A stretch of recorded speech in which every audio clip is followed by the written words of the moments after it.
So the movement's been around probably since humans first laid on their backs, but adding load to it, making it part of progressive resistance exercise. Would you mind talking about that?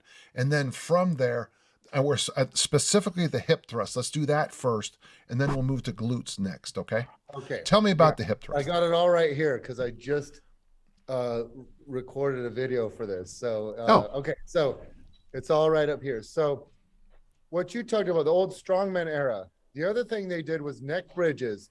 But I have pictures of guys putting weight on their hips doing neck bridges, but no one thought about just staying on your upper back. So, but I'm sure that, your glutes had to get a little bit of stimulus out of that. And then that weird hold where you had a piano on your legs and stuff and you were holding the bridge.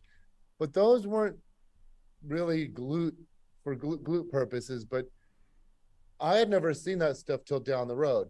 When I thought up the hip thrust, it was 2006, October 10th. And here's the thing, I would have never thought of that had all the guys like Eric Cressy, Mike Robertson, Mark Verstegen, Mike Boyle, even like Martin Rooney, they were all talking about glute activation.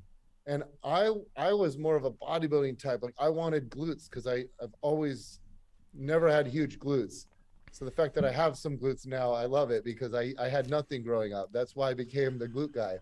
I was always interested in glutes. So when they started saying, do these cable pull throughs, do these glute bridges, I was like, oh, these feel different. I like these, but the pull throughs, I feel like I could put the whole stack on and pin extra plates and I still need more load. The glute bridges, I'm like, these work great, but I could do 100. I wanted to keep, back then we thought you had to do like 6 to 12 reps to be in the hypertrophy range. Now we know it's a little bit more, but anyway, because of them, I had known about this glute bridge exercise. And then I'm watching Tito Ortiz fight Ken Shamrock. It was their third fight. I don't care who wins. I just didn't want it to end so quickly. But Tito mopped the floor with him. But it got me thinking, I wonder why more guys don't, try to bridge up explosively. Because I have a twin brother, and that's all we did when we were younger was grapple. And someone would straddle the other person, you dig your knuckle into their sternum and flick them and stuff. And then you get so mad, you buck like crazy, you get them off of you.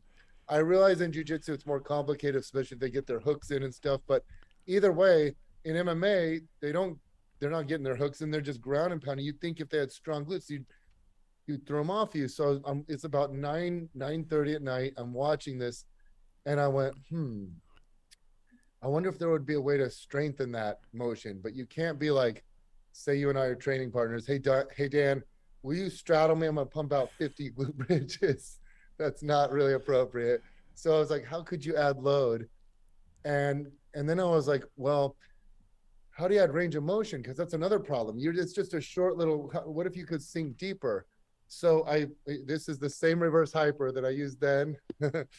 I've had that reverse. It's the reverse hyper always serves as the standing desk too, so wherever you're at. So it's a dual purpose. But I put my glute ham developer right next to my reverse hyper, put my shoulders up on the glute ham developer, feet up on the reverse hyper, sunk way down, thrust it up. But the way I added load was through a dip belt with the weights underneath me, the plates underneath me. And I think I put 4 45-pound plates. I did a set of 15 and my glutes started cramping up. And it was the first time I was like, oh my God, I've never felt like my glute was the limiting factor. Like when you do an exercise, like maybe like some sort of pec deck and you're like, your pec is the limiting factor. I never felt my glutes. That was what fatigued to where I can no longer do a rep. And so I was like, this is it. I got to teach people how to do this. And I was always wanting to write for T Nation. And I'm like, finally, this will be the article to write for T Nation. But then I'm like, wait, how many people have a GHD and a reverse hyper, and getting the plates on was such a pain in the butt. And what if they split apart? You would fall and hit your sacrum. So that led to, I invented this scorcher. Then the economy collapsed. Then I wrote an ebook, start blogging, start social media. And I'm like, I can't tell people to buy this scorcher. It's this expensive, clunky apparatus. I need to figure out a way for people to do this, from their gyms. That's when I thought up the bench. But I was like, how do you add load? I went, I wonder if you could use a barbell, but it hurt. I Googled thick bar pad squats and Hampton came up. Hampton was the only one that made a thick bar. Kiana, do you see? Kiana, oh, she's listening. We have one here. That Sure. changed the game. That changed the game for hip thrust because you could put a thick bar pad. We also use Eric's balance pads because we were using those. The strength coaches were using those to do half kneeling exercises and stuff. Exactly. Like that. That's what I use them for. Yeah. Yeah. So I put the padding on, and then that's a game changer. Now you can go as heavy as you possibly want. You can 405, go for it. And so that was the kind of the turning point when we realized to use bar padding and just use a barbell. And so then it's gone through this whole evolution. And now what's interesting is the evolution of the machine. So now you're seeing the Nautilus glute drive, the booty builder, the hammer strength made one.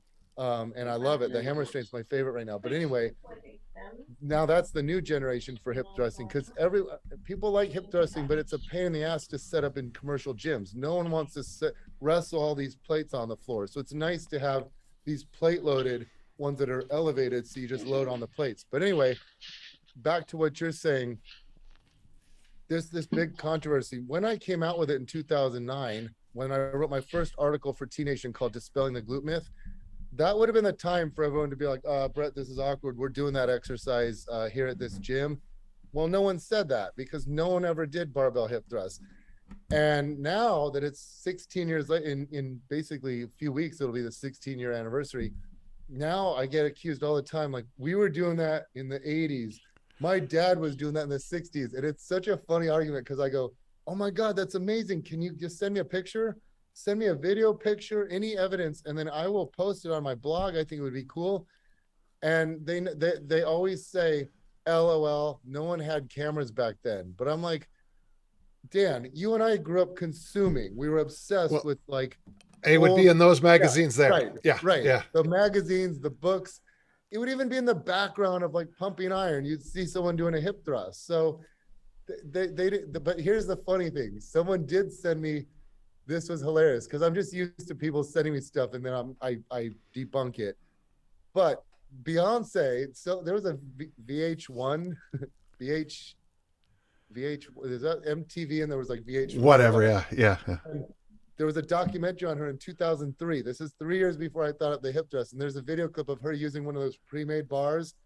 It's like 50 pounds or something. And she's on a Bosu ball doing barbell hip thrust. So technically Beyonce's trainer, whoever it was in 2003, invented the barbell hip thrust. But the point is, I thought of it on my own. I used a pad and it was just a progression. But it's funny, you mentioned 2009 Long Beach, and I remember meeting Gray Cook. And I tried to, I think it's so funny looking back now because I waited for like you, Eric Cressy, all these guys. Gray Cook was one of them, Mark Verstegen, even like God, this cracks me up. I can't remember his name. It's okay. Old school sprinting guy, but he not Vermeil, but not Vermeil. It'll come to me in a second. Hang in there. Yeah. But anyway, they must have been. I wrote them like reports. They must have been like, who is this guy? Oh God, I can't imagine what they must have thought of me. But Gray Cook was like, you don't load up an activation exercise. This is an activation exercise. You don't load it up. And I'm like, well, I've actually measured the EMG activity. If you want to talk about activation, when you do a bodyweight glute bridge, you get around 30% of MVIC. You do, a 400-pound glute bridge, you get up to 100%. And I could tell it just wasn't. A lot of people weren't ready for it yet. It was too much too soon. But what's interesting is, the hip thrust took off. You don't see barbell glute bridge as much. People like the elevated range of motion and so that's kind of the history of the hip thrust, and things came along the way. Like when Mark Bell made the hip circle, that was such a comfortable. Now people are putting bands around their knees to do hip thrusts and feeling it even more in their glutes. Yeah, when some guy, I think his name was Dan Torres, made the squat sponge, that now you got these bar pads. So Hampton always took like a month or two to get the bar pad to people, and they were always out of stock or late. Now you have them on Amazon and people can order these squat sponges and get them 2 days later. And now everyone in the industry is making their own hip circles and squat sponges. But those guys were innovators. And then along the way, we've changed the form. We had the hinge method, the scoop method. And then there's these debates now where the debates now are, should you use hinge and neutral spine, or should you scoop and posterior pelvic tilt? And the camps are like, when you posterior pelvic tilt, you're flexing your spine. That's going to damage your discs, just like the old crunch debate. And then, and then now it's, should you do full range hip thrust or just the top range hip thrust pulses? Because that's the only part that's really effective. And are knee bands beneficial or detrimental?